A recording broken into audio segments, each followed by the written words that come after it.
So before we go further, we'd like to take a quick poll to understand which sector and industry you belong to, and if you can identify briefly what your interest in this webinar is. We'll take about 2 minutes to do that. We can see that there's some participants from the manufacturing sector, service sector, and the infrastructure. So thank you very much for joining us today. And if we go on to the interest of the webinar today, it's split between general interest in the topic and lean awareness. So today's agenda is to discuss 4 key points. First, we'd like to give you an introduction of ourselves so that you have a good understanding who we are. Secondly, we're going to discuss the concept of lean, and we'll spend a few minutes discussing what lean is and what the origins of the philosophy are. Thereafter, we will have a brief definition of productivity and efficiency, and then we'll quickly run into the areas where most of you have dialed up from, is to see where improvements in productivity and efficiency using lean tools has brought improvements to Kenyan businesses. Now, in the next slide, I would like to take the opportunity to introduce myself. So my name is Jonathan Das, and I'm the Managing Director of Delta Blade Consultants. I started this firm 3 years ago, coming out of the energy sector, working for Royal Dutch Shell in the UK, and prior to having done some work in the aerospace industry. So when I look at Delta Blade, it was born with the intention to bring tools and techniques from global practices to local businesses in Africa. The problem that we're looking to resolve is how best can we make local businesses globally competitive, whether in price, quality, and customer service. Good afternoon, everyone. Thank you very much for joining in on our webinar on how to improve productivity and efficiency using lean thinking. My education is in mechanical engineering. Right out of school, I got into the manufacturing sector, and I loved it. From the first day I smelled coolant and oil coming from CNC machines. I worked in the automotive sector in the United States for close to 6 years with companies such as Federal Mogul, Hendrickson Truck Suspension Systems, and then switched to electronic component manufacturing for another 5 years or so, working for United Technologies Electronic Controls, which is where I spent the bulk of my lean implementation. And then I moved back to Kenya close to 7 years ago, and I've been helping businesses improve their processes using Lean and Six Sigma. So I think we can go ahead and get started. Okay, so what is lean management? So in a nutshell, we can just say lean management is a philosophy that takes a bunch of practices and tools that were developed by Toyota, and they use them to try to optimize processes and reduce waste in the system. But if we look at lean from a historical standpoint, it actually started much earlier than that. Way back in the 1900s with Frederick Taylor, who introduced the concept of standardized work, and then to Henry Ford, who had the concept of a moving assembly line. And then in the 50s, Taiichi Ohno from Toyota took that concept that Ford and Hendrik Taylor had come up with and took it to the next level with the Toyota Production System, or known as TPS. Then right around the late 80s, early 90s, this philosophy moved from Japan back to the United States, and it was dubbed lean, or lean thinking. Okay. Next slide, please. Okay. So if there's anything I would like you to remember from this webinar today, it's just this sentence: that all actions and resources of your organization should be focused on creating value by using minimal resources and eliminating waste. But when we talk about value, what I want you to understand is value is created from the customer standpoint. So they're the ones who determine value. And then your job as a service provider, as a manufacturer, is to deliver that value with minimal resources and eliminating waste. So a very good example I can give to you is Kodak. We all remember Kodak being the industry leader with film, a tremendous company. But what happened was, even though they had tremendous resources, great R&D, they lost the ball or dropped the ball when it came to understanding customer value. So when the customer value shifted from film to digital, Kodak was not focused on what that value was, and they are where they are today because of missing that. Okay. Okay. Jonathan, you can go to the next slide. All right. Thanks, Latiff, for that. So this slide is a very interesting slide because what we've tried to do here is describe lean management in a nutshell. And lean management is a philosophy that really depends on these three buckets for implementation. Now, Latiff mentioned earlier that lean is adapted from the Toyota Production System, the TPS, which is actually approved time over time to be very successful in delivering value to the customer. And so how do they do this? If we go back to these three practices, three buckets, the first one is around management practices. And if I can just pick out a few of these to give you an example, is really to understand the voice of the customer, to carry out these Kaizen events. Now, Kaizen is a Japanese word that means change for the better. And if you have Kaizen events, what you're looking for is change for the better. It's small incremental changes throughout your day so that you can improve your business.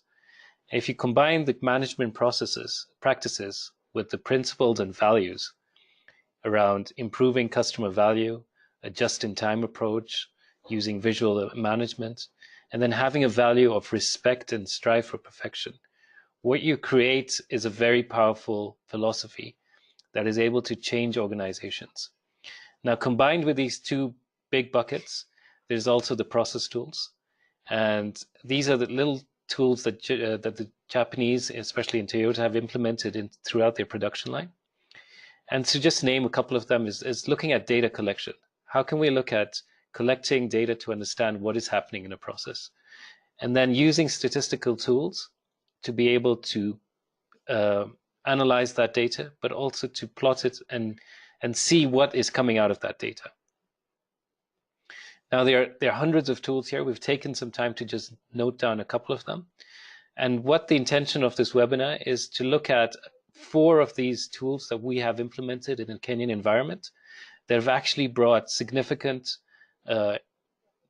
improvements in productivity and efficiency.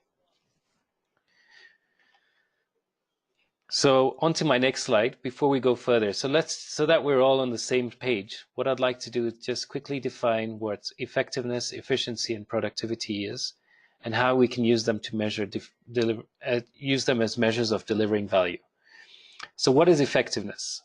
Effectiveness is the degree to which something is successful. You know, it's the skill, it's the ability to carry out a process and achieve the output. Efficiency is basically when you work against a target. So if I had to produce 100 items and I've only produced 80, then I'm only 80% efficient. However, if you combine the two, you get a measurement of both effectiveness and efficiency, which is called productivity. And so productivity tells you your rate of how you produce or your rate of your output with respect to either manpower or time. Onto the 4 tools that work in Kenya, that we've seen work in Kenya. So the first one will be around process mapping, which Latiff will talk about. The second one will be around bottleneck analysis, which I will spend some time in. And then between 5S and Andon, both Latiff and I will share that conversation. So over to you, Latiff. Okay. So let's talk about what is process mapping. And this quote by Deming just illustrates this point clearly. If you can't describe what you are doing as a process, you don't know what you're doing.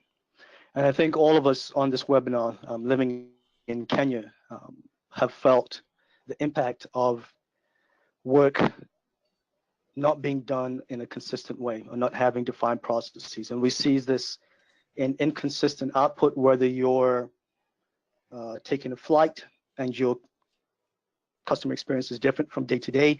Whether you go to your favorite restaurant and you have great service one day, you have horrible service the next day, so on and so forth. And we see it throughout our industry. So what I'll take you through is how do we get to a clearly defined process that delivers an output that is standardized, from which we can then start improving on. Okay, next slide. Okay, so here's an example of something that we all do, taking our vehicles to the garage to get fixed. So the start of the process says the customer drops a vehicle off at the garage, right? Then the next step will be the mechanic will diagnose a fault. Once you've diagnosed a fault, we'll understand if they need a spare part, and we'll say, is the spare part available? So this is actually a decision point. So when we say, yes, it is available, the next step in the process will be to install that part into the vehicle. Okay? Once it's installed, we have to check and see if that fault has been fixed. If it has not been fixed, we'll actually go back into diagnosing the fault and continue with that loop until that fault is fixed. If it is fixed, at that point, we can go on and invoice the customer, and then the customer can pay the invoiced amount and come and collect their vehicle. And the process ends. But we notice at the bottom decision part, when we're asking, is a spare part available? What happens if it's not? Then at that point, we can't fix the fault for the customer, so we have to invoice them for the work that we've done. And then we call them so they can pick up their vehicle. So what's the power of this diagram? It clearly shows all the activities required to deliver a fixed vehicle to the customer. And at this point, we're saying the value to the customer is to go from a vehicle that is faulty to a vehicle that is working. So that's the value that we're adding. But not only that, it clearly shows at where are the decision points within this process and what to do when we're faced with a decision. So that's the power of a process map. It's very visual and makes it easy to understand across the organization. But there's one other thing it does. It also allows us to see which stakeholder in the process is involved with which activity. So the first step belongs to the customer. And we see the only steps that they're involved with is dropping off the vehicle, paying for the amount, and then collecting the vehicle at the end of the process. Whereas the auto mechanic, his or her responsibility is in diagnosing the fault, installing, and maybe invoicing the customer. Maybe it's a small shop, right? And then the last decision point belongs to the person who would manage the inventory. So you can clearly see a process map allows you to understand the activities within the process, the decision points, and also the handoffs when you're going from one stakeholder to another stakeholder. And we face this every day. Most of our businesses have grown from small businesses to large businesses. And our processes have actually grown in an ad hoc basis and not clearly defined, which makes decision points not clear, who has the responsibility between handoffs not clear, what happens when something goes wrong, what do we do? If that's not on a process map, then we end up having inconsistent outputs. Okay, next slide, please. Okay. And just go back one more slide, please, Jonathan. So earlier I said what this process, the activities that add value are just two: diagnosing the fault and fixing the fault. Those are the only two activities within this entire process. And I want you to think about that for a little bit, because the thought around this will be very clear a few slides on. Okay. Next slide, please. So this is an example of just a few process maps that we worked on with a client, where these process maps account for maybe 40% of the activities. And when you're mapping processes, you're actually mapping it with all the process stakeholders together in a workshop room, so you can get knowledge from them. Okay, we don't do it by ourselves. It's a collective activity. And once the process map is built, it becomes a living document, which is continuously updated as you improve your processes. Okay. So let's talk about the benefits of a defined processes. The first one that is clear is it captures institution knowledge. So in the event that you have transitions, people moving in and out of your organization, all the knowledge within your organization is captured in your process map. So you can quickly move on, right? It enables us to standardize tasks, and having tasks that are standardized is the basic foundation to allow us to improve. If our tasks are not standardized, then we will not be able to make any improvements at all. I think you saw this. It provides a clear visual understanding of how work activities are completed. Many of you have probably done ISO work, and when you're creating an ISO document, you understand that this can be somewhat tedious to follow, to understand how the process goes from start to finish, from input to output for the customer. What the process map does, it takes that knowledge and puts it in a visual way that makes it easy for everyone in the organization to understand. Okay. It helps us to deliver value to the customer, because as you saw, when we understand which activities in all the work that we're doing are delivering value to the customer, we can put those activities to the front of our work and make sure we're focusing all our efforts on making sure we're optimizing, driving that value to the customer.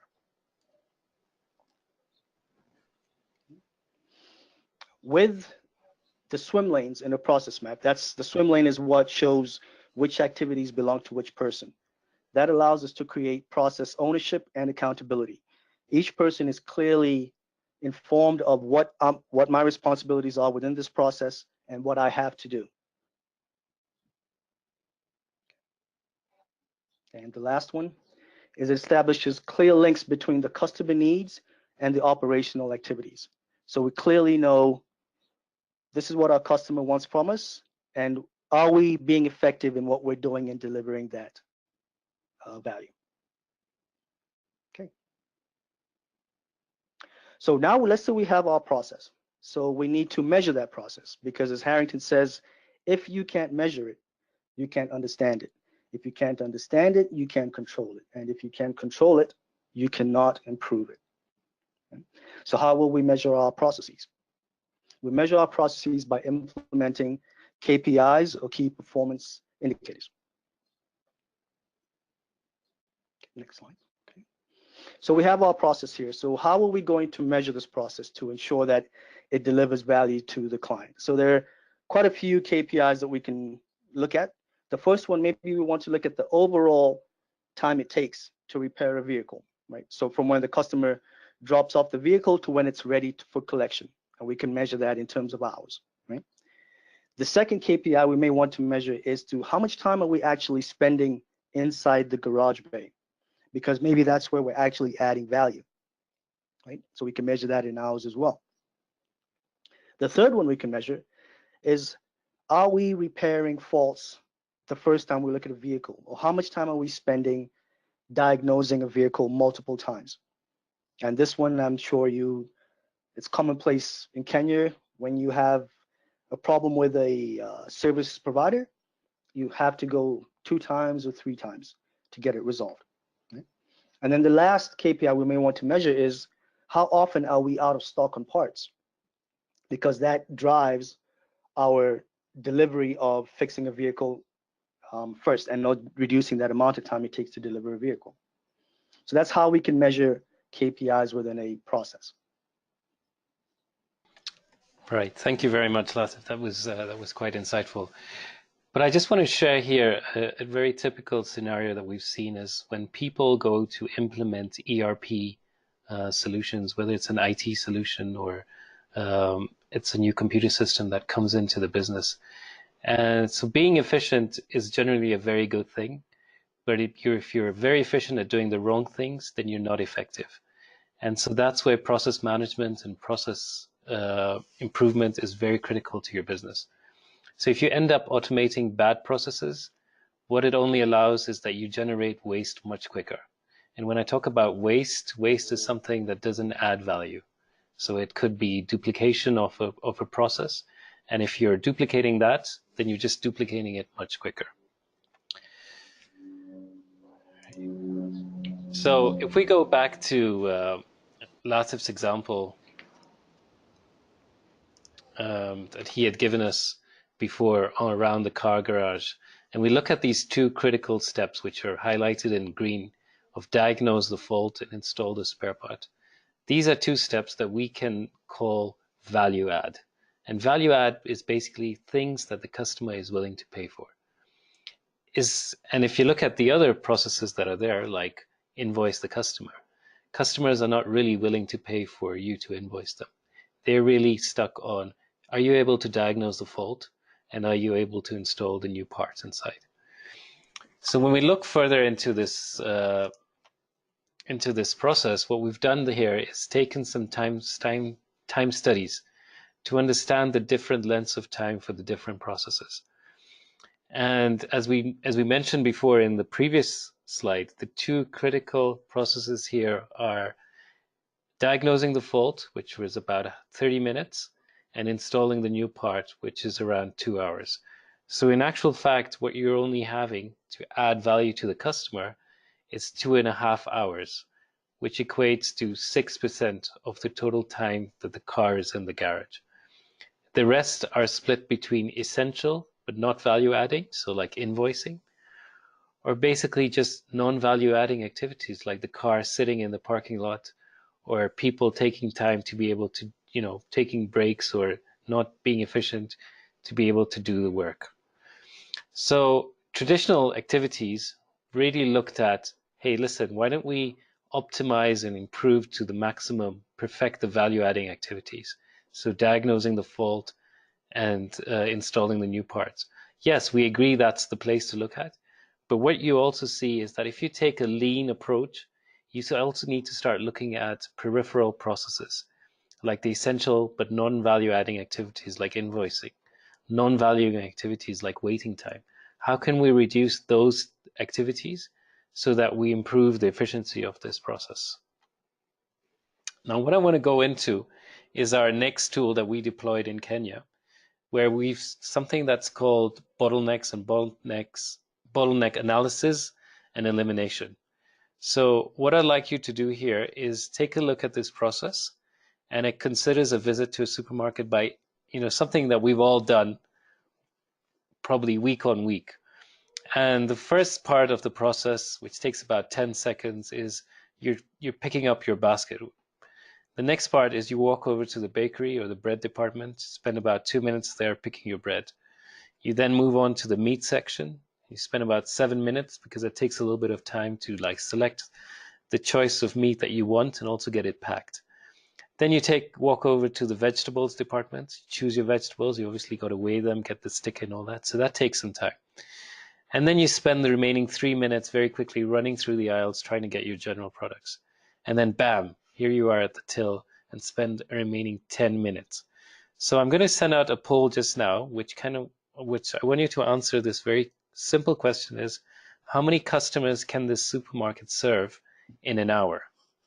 So you can whip out your pens and papers, but meanwhile, let us know what your answer is to this poll.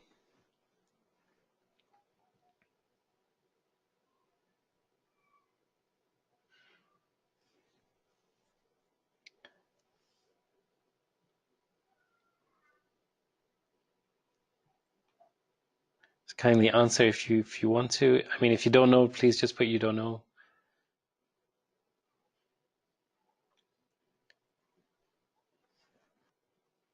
All right, we're going to close it in about 2 seconds for the remaining. Right, so it's a 50% share between 10 and I don't know. Oh, there's somebody who's got 30 there. Well, the answer is 6, because your bottleneck in this example is your till. It takes the longest amount of time to serve any given customer. It's going to be, you could you could do all these different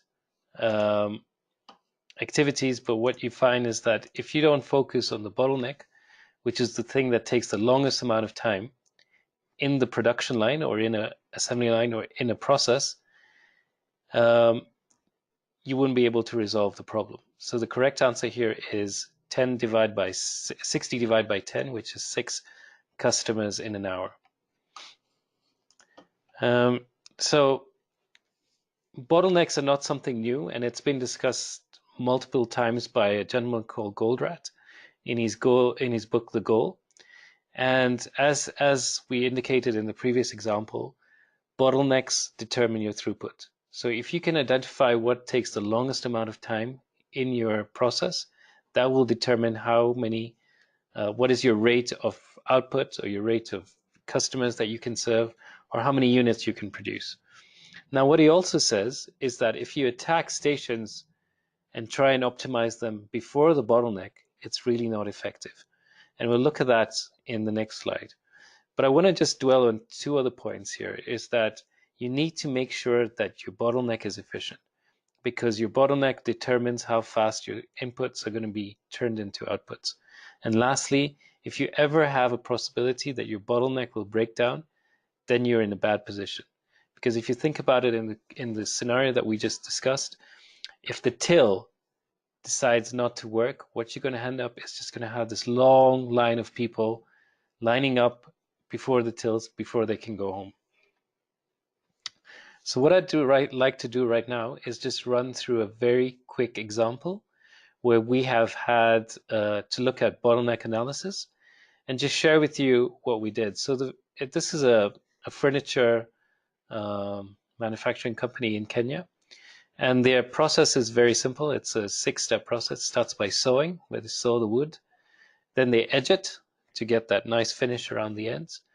Then they bore the holes inside so all the fittings and all the rest of the furniture pieces fit together. Then it moves on to the assembly. Finally, it's cleaned, and then it's quality checked and packed for the customer. And when we looked at the production line, what we saw is that there was a lot of inventory that was building up around the edging, the boring, the assembly. And it was clear that from this analysis, number one, the assembly was just not able to take all the input that was coming from sewing and edging. And this is mainly due to the fact that assembly is a very manual process, while the first 3 processes on the top are automated. And so in this scenario, what was happening is that the business decided to invest very heavily in very high-tech machinery, like sewing and edging, but forgot to look at the very low manual processes, which take a lot of time, like assembly.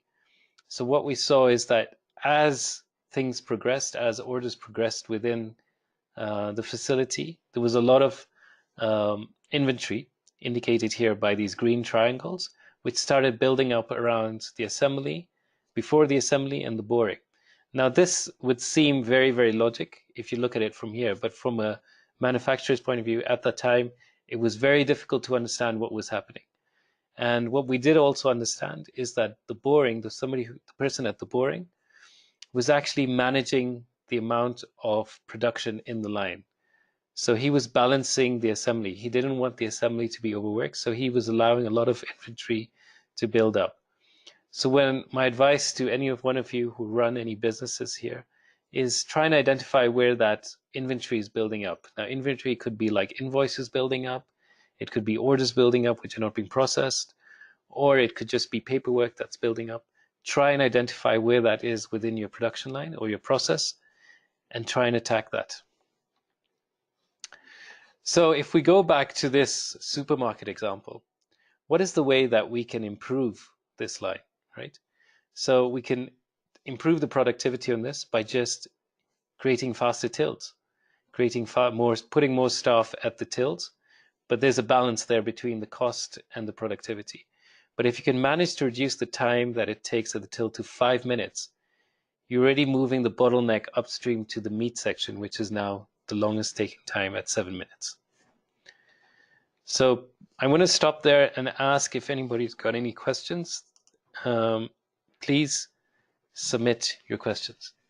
All right, so we've got a question here, and it says, in your experience, what is the general ratio of value-added activities, essential non-value activities, and non-value-added activities in businesses in Kenya? That's an interesting question. So when we look at value-added activities, we see that you can define it using a ratio called process cycle efficiency. And we see that anything around 10 to 20% of our processes are actually generating value to the customer. The remaining are non-value adding activities. All right, any other questions?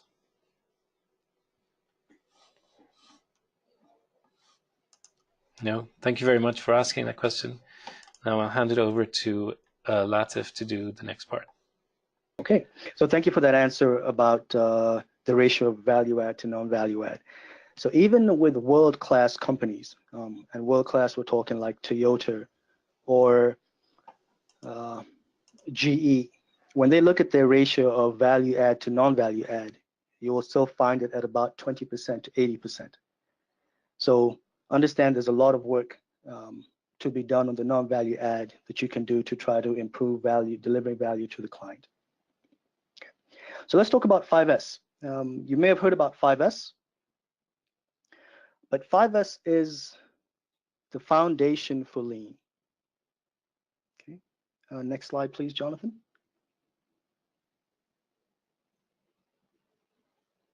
Okay. And it has 5 things that we do. The first step within 5S, it's sort. So when we're looking at our work area, what we need to do is to determine what are the things that we need to keep that will enable us to work and deliver value without having any waste, and then get rid of everything else. So we may have things like extra tools in our work area that we don't need. We may have defective materials. We may have additional equipment that we don't need. So we actually have to distinguish what we need. We keep that, and then everything that we don't need, we need to set that aside. Once we've made that distinction, the next step will be to set.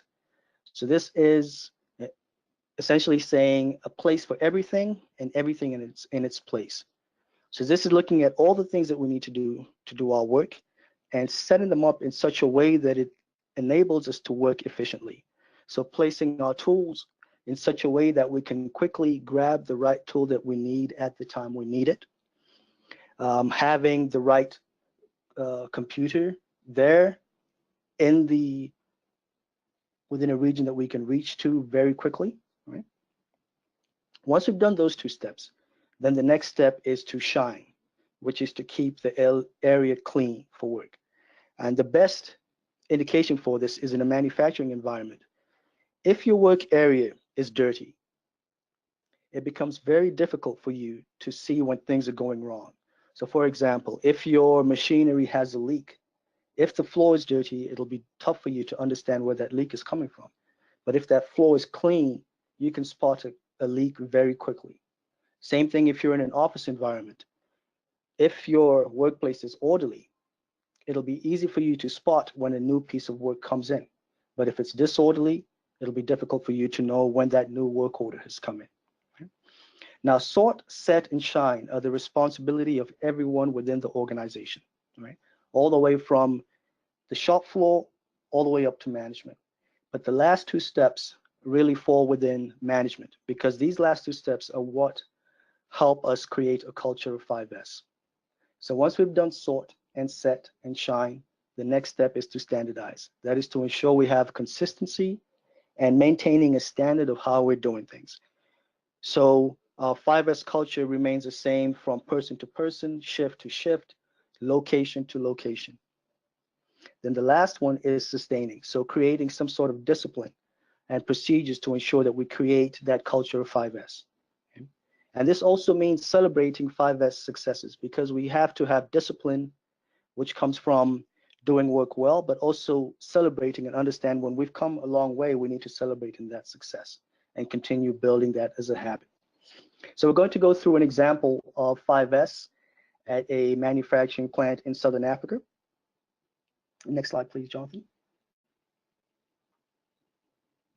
Okay. So what we're looking at here is a automotive manufacturing plant that makes tow bars.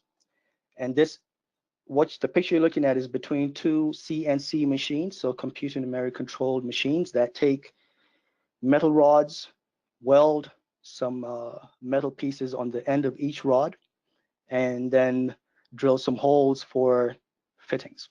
Right? So we can clearly see some obstructions here. It doesn't look like a very safe place to work. The fire extinguishers are blocked. We have tools sitting on top of materials. We have tools standing on end. And each one of these bars weighs about 35 to 40 kilos. So you can imagine if that fell on your toe, you'd be going to the hospital, right? So 5S allows us to change this environment to this is what it looked like afterwards. Next slide, please, Jonathan. Okay, so the next one talks about the inventory area. So this is incoming inventory that's going to feed the manufacturing line. If we look at the before picture, there was no inventory control. It's very difficult for somebody to see what levels of inventory are. And this is critical, especially when you're working with inventory that talks about left-hand parts and right-hand parts. Obviously, to make a part, you need one left-hand part, one right-hand part. And if you have a mismatch in inventory, you're going to create problems for yourself. So the after picture shows after the 5S activity, where we created limits for inventory. At a glance, you can quickly see where you are on your inventory, whether you need to reorder. Every piece of raw material has its own specific place. So you can quickly see, okay, I need to go get a left-hand part. I know where to get that, and so on and so forth. It makes it very easy to understand what's going on as far as inventory goes. Okay, thank you, Jonathan.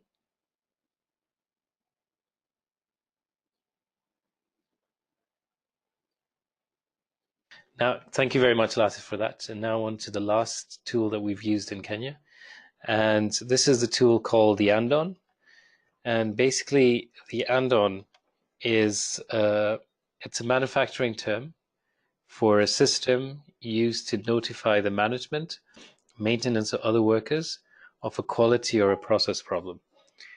And I'm going to look at some examples below here. So I think the clearest one is on the bottom right, where it can say, it shows you which line is running. So the first one says line running, line 2 is jammed, line 3 is running, and line 4 needs material. And so we found the Andon to be a very interesting and great tool for the Kenyan environment. And what's the problem that we're facing in Kenya? So the main issue that we were facing with the client is that the line was slowing down when problems were happening in the line. And what was happening is that there were a lot of people who were conjugating around the problem and trying to resolve it. I mean, they had clear intentions that they wanted to help out their colleagues and solve the problem before there was any further escalation. But what was happening is that it dragged a lot of people out of the production line and reduced the productivity of the line. So our solution in this case was to come up with 2 lights. And the first light is a red light. And when you turn on the red light, basically the operator would turn it on and say, and it would send a signal to the supervisor. And the supervisor would have about a 5 to 10 minutes period to which to resolve the problem. If the supervisor couldn't resolve the problem within the 5 to 10 minutes, he then turned on the blue light, which then escalated it to the operations manager. And he also had a set time of about 5 to 10 minutes to resolve the problem. And so, though this might sound like a very, very simple process or a simple solution to be able to adapt into factories, but what it did is that not everybody was pulled into the problem. You know, the typical kind of scenario where everybody feels that they need to give their opinion on how to resolve it, that was taken out. Everybody had to continue with their work in the line. And if there was a problem, that particular operator resolved it, didn't do it, escalated it. And if he didn't manage to escalate it, then the operations manager would take a decision on how to resolve the problem. All right. Now, we've been doing a lot of talking. So what I'd like now is for people to ask any questions. So if anybody has any questions, please come online. All right, I see one now, and it says, I can see how you can apply 5S to businesses in the manufacturing sector, but how can you apply 5S to a business in the service sector, like perhaps a travel agency? Is it even applicable? Are certain lean tools more suited to businesses in manufacturing sectors, or are they completely applicable to all types of businesses? Latiff, I'd like you to take that question since you did the 5S part.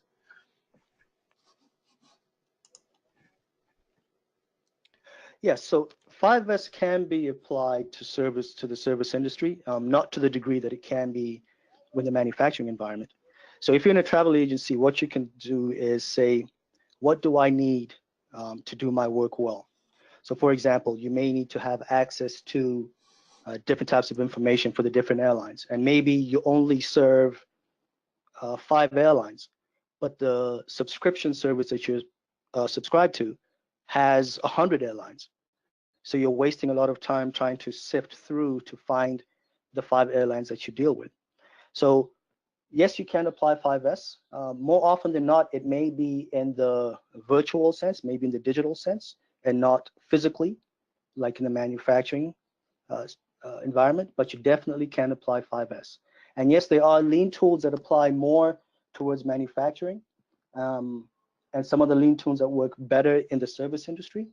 But lean, it started off in the manufacturing world, and it has crossed over into the service industry. It has crossed over into healthcare as well, and it's making tremendous benefits for the businesses that are implementing that. Yeah, if I can just add to that, Latif. So we have implemented 5S within our own office environment, and that is just to ensure that when we want documentation or when we need certain papers or books or anything, that they're easily available to the people in the office. And I think that's a critical kind of step that you can take while introducing 5S in the office. All right. If there are any other questions,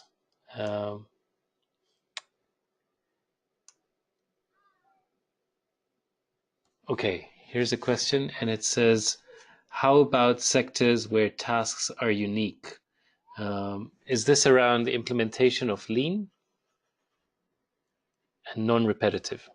Right. So that's a really good question. So in sectors where tasks are very unique and non-repetitive, the best way, instead of going through looking at processes that are, trying to time them, what you can do is try to establish processes that are efficient for that one time, and then try and standardize it so that if you ever get to use them again, they are efficient and they produce output without waste. I don't know if you want to add anything on that, Latiff. Yeah, yes, I would. Actually, a lot of people have this question that you brought up. What happens when things are unique? Another way to look at the approach is actually go a step above that. Because even though we say things are unique, we are still working within our sector in our industry. So for example, you may be in construction, right? And you don't build the same house all the time. But if you look at it from a high level, you're maybe building the same type of house, right? I did a project. We did a project for a company that did advertising, and all physical advertising, from project to project, it's different. But when you look at it from a high level, and you can actually group them into categories. So when you're doing the huge billboards, the billboard size may change, but the process of getting that product together is actually very similar. If you're doing a in-store branding, so maybe for a supermarket, the end caps that go at the end of each shelf may be different. Maybe you're doing something for Energizer for 1 week, and then the following month you're doing something for Brookside Milk. Those two end caps will look very different. However, when you look at it from a process standpoint, it's very similar. So it's just a matter of taking a step back and seeing at what point can you look at the things that you do and say, for these types of tasks, when you look at it at a high level, it makes sense to group them together, and then you can try to make that process efficient. And when you're making your process, you want to be able to make it so it's standardized, but also give yourself some leeway or some flexibility in the event that you do need to do something that's more customized to a specific customer. I hope that answers your question.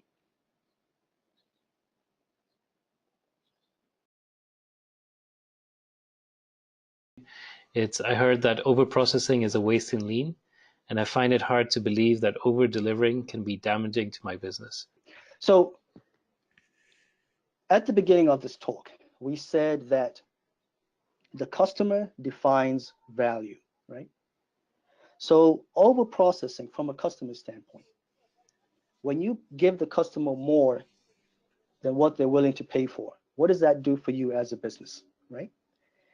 If the customer is not willing to, let's say you're building a car, right? And the customer is only willing to spend 1,000,000 shillings on a car, but you want to give them a car that is worth 1.3 million, right? Who is going to take that cost? You cannot pass that cost to the customer, because the customer will say no thank you and go down the road to your competitor, right?